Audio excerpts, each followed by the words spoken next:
Di video kali ini kita akan review Blockis Ultraman GV03. Buat yang tak tahu, ini lebihkan ke rework balik dari channel ini. Sebelum ni saya dah buat juga, tapi itu versi yang terlalu panjang dan ini versi yang lebih singkat. Ini antara Blockis Ultraman yang cukup susah untuk dapatkan untuk zaman sekarang. Kalau buat korang yang dah jumpa satu set, saya ucapkan tahniah. Buat yang masih mencari, minta maaf saya tak boleh bagi korang link untuk mendapatkannya sebab lumayan susah untuk dapatkan. Okay, ini dia adalah tampilan dari Blockisnya sendiri. Dan ini dia line up yang kita akan dapatkan dan juga bertajuk The Destiny Crossroad yang mengambil referensi dari Ultra Galaxy 5. Ini adalah line upnya. Dan kalau korang bertuah, korang akan dapat karakter secret. Ini pula kotak singlenya. Buat korang yang beli satu kotak kecil saja menampilkan Ultraman Z Delta Rise. Kalau ini adalah line up karakternya, seperti yang saya cakap tadi, kalau bertuah dapat karakter secret. Dan ini lebihkan ke, nah kat sini ada bagi tahu model dia macam mana dan bahan-bahan yang digunakan untuk buat Blockis ini. Manakala ini adalah skala 1:1 dari Blockisnya. Dan tak ada benda yang penting lah. Langsung saja kita ke review singkat. Ok, benda pertama yang saya tak suka dengan GV03 adalah Ultraman Reboot. Kenapa dia ada kat sini? Bukannya dekat GV02 dah ada ke? Bersamaan dengan Absolute Tartarus. Kenapa dia ada lagi? Mungkin yang membezakan reboot yang ni dengan GV02 adalah option partnya. Kat sini kita dapat semacam alat melontar macam tu, ataupun yang digunakan reboot dengan dia punya perisai. Sedangkan yang sebelum ni kita hanya dapat semacam protector di tangan. Tapi ia tetap saja membazir kalau reboot ada di sini. Kenapa tak masukkan karakter yang ia ada bersangkutan dengan The Destiny Crossroad? Macam Astra ke, AT ke? Kenapa dia? Apa yang ada dalam fikiran Blockis? Buat yang beli blind box satu-satu tak jadi masalah, tapi buat yang beli set, ini betul-betul mengecewakan. Tak pasal-pasal dah ada dua Blockis ni ha. Tu. Benda yang saya nak fokuskan seterusnya adalah Ultraman Cosmos. Kat sini Ultraman Cosmos muncul dan saya cukup terkejut di mana kita langsung mendapatkan dua, iaitu Ultraman Cosmos Luna Mode dan juga Corona Mode. Untuk Ultraman Cosmos Luna Mode ni secara design okey, cuma bahagian kepala dia saya perlukan pembiasaan . Tapi lagi bagus yang baru Ultraman Cosmos. Cuma yang sayang kita tak dapat option part yang cukup wow. Kita hanya dapat option part tangan yang macam ni, clear part. Nah, itu sahaja. Sedangkan untuk Ultraman Cosmos Corona Mode kita mendapatkan beam part dan beberapa option part tangan lainnya. Sama juga dengan Ultraman Cosmos Luna Mode, kepalanya saya perlukan pembiasaan macam agak kurang macam tu. Ya, tapi setakat ni saya rasa cukup masuk akal lah sebab Ultraman Cosmos pernah muncul di prolog Ultra Galaxy 5. Rasanya yang jadi perhatian orang ramai adalah Ultraman Mebius di mana dia ni muncul dekat Ultra Galaxy 5 The Absolute Conspiracy sebenarnya. Rasanya salah tajuk yang diorang letak kat GV03 ni. Apapun Ultraman Mebius muncul di GV kali ini. Dan hanya ini saja. Walaupun terasa kurang, opsi part yang diberikan cukup masuk akal dan ia orang panggil apa? Reasonable. Iaitu kita dapatkan Mebius Breeze dengan mod pedang. Yang sudah teraktifkan mod pedang Tu.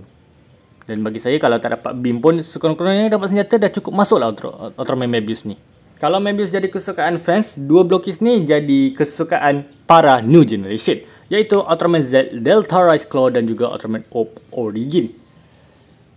Saya tak rasa dia ada kat The Destiny Crossroad Orb ni. Rasanya Z ada. Kenapa tak masukkan? Okay, Jit pun ada juga di GV1. Ya, lagi-lagi line up dia tak konsisten. Walaupun hanya Orb Origin, senjata yang kita dapatkan cukup bagus kat sini. Walaupun dia tak ada detail tapi stiker dia bagus kat sini. Dan tak jadi masalah untuk Ultraman Orb sendiri. Jadi rasanya saya tak komplain lah dengan dua Blockis Ultraman yang satu ini. Sebab ya, dah cukup bagus. Sebelum kita masuk ke main highlight, kita akan berfokuskan pada Kaiju dulu. Di mana Kaiju yang kita dapat di sini adalah yang cukup identik, iaitu Zeton. Why? Dia muncul kat Absolute Conspiracy, bukan The Destiny Crossroad. Memang betul yang buat Blockis ni demam waktu tu atau banyak makan Panadol agaknya. Cuma dengan adanya Zeton, kita dah boleh displaykan langsung dengan Ultraman Mebius. Mengingatkan saya di episod berapa lah tu, yang di mana Ultraman Mebius ni melawan Zeton. Walaupun Zeton di sini cukup okey, tapi lagi saya nak cakap line up dia tak konsisten. Tapi tetap okey. Saya tak komplain tentang Zeton Nah, inilah dia highlight yang cukup mengecewakan untuk GV03, di mana kita berfokus pada Absolute Tartarus dan juga Ultraman Regulus. Ya, alasan kenapa saya kecewa sebab mereka tak diberi option part. Kenapa dia tak dapat option part serangan identik dia, dan kenapa Ultraman Regulus hanya mendapatkan option part tangan? Ya, tangan terbuka seperti Cosmos dan juga tangan menggenggam. Itu je. Baik tak payah. Terutamanya untuk Diavolo sendiri walaupun dari segi design dah wah, tapi sekurang-kurangnya mereka berdua ni ada dan bolehlah kita displaykan sekaligus. Sebab memang musuh Regulus ni adalah Diavolo dan musuh Diavolo adalah Regulus. Jadi cukup-cukup masuk saja bagi saya. Sekarang kita nak bercakap tentang karakter secret dan juga karakter eksklusif. Untuk karakter secret kat sini, korang akan mendapatkan Ultraman Cosmos Corona Mode Special Color yang berwarna biru clear. Ini sebenarnya termasuk form Ultraman Cosmos sendiri, iaitu Ultraman Cosmos Skeleton Corona yang muncul di Ultraman Cosmos 2 The Blue Planet Cuma lagi-lagi kenapa secretnya tak masuk? Sebab saya tak rasa Ultraman Cosmos Corona Skeleton atau Skeleton Corona muncul di Ultra Galaxy Fight di Destiny Crossroad. Setahu saya yang muncul adalah Luna, Corona dan juga Eclipse. Why, Blokis? Why? Nampak sangat dia repaint Ultraman Cosmos Corona sebab nak jimat budget. Bagi saya lah kalau saya jadi director untuk Blokis GV03, mungkin saya akan masukkan karakter yang berkaitan. Contoh kalau memang nak buat Cosmos, boleh Cosmos, tapi Space Corona baru masuk. Okay, kita dah habis tentang secret. Sekarang kita nak bawa fokus pada karakter eksklusif. Iaitu apa? Pertama, saya nak cakap adalah Orb Origin the First. Dia adalah Ultraman Orb yang hanya beza di bahagian warna saja, iaitu dia akan mendapatkan warna merah dengan option part Ultraman Cosmos Corona. Beam part dia tapi jadi warna biru-biru clear.